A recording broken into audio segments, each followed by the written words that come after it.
To whoever sands furniture full time, like does this every single day, every single detail needs to be sanded, I congratulate you because I could never.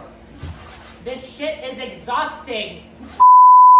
And so we finally meet again. It's kind of funny that I filmed this video about a year ago today, and I'm only getting around to posting it now, but you know what? It's fine, don't worry about it. Anyways, how have you guys been? Like, oh my god, it's been forever. In today's lovely demonstration, I'm showing you how to make over this hutch, or buffet, or credenza, if you will, but we're not turning into ghoul. We're not going through the synonyms of buffet, not today. So the first thing I started by doing was filling all the holes or imperfections with some little spackle, like nothing much. Then I sand down the top to look at that grain. Like, come on, that's the most beautiful wood grain I have ever seen. This monologue is truly incredible. You can absolutely learn so much from my chaotic behavior.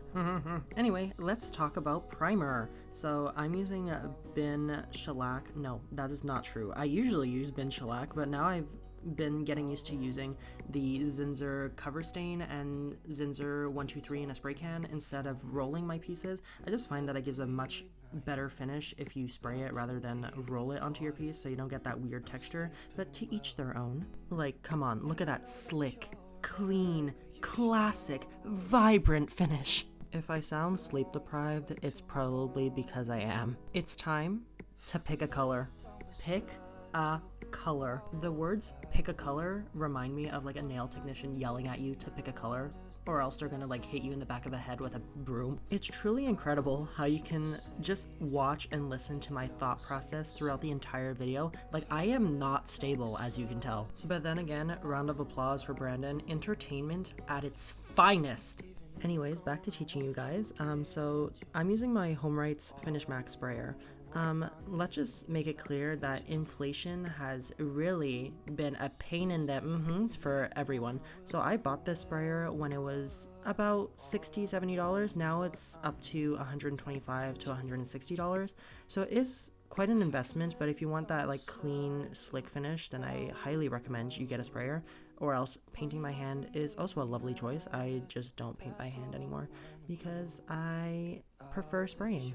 But when I spray my pieces, I always do a 2-to-1 ratio of paint to water.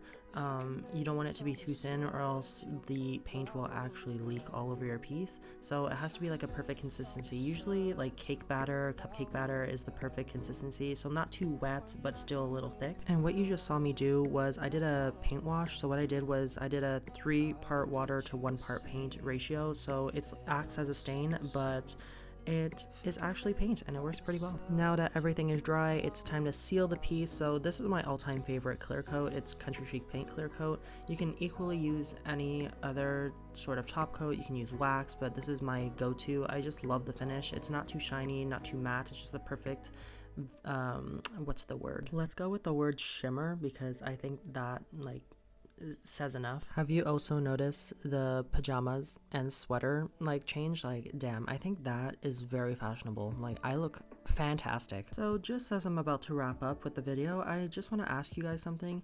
Would you guys prefer longer videos with more talking or shorter videos with less talking, or like shorter videos with the same amount of talking, or longer videos with less talking, more talking? Like, I don't necessarily know what YouTube wants, but then again, I would love your inputs, and here's the review.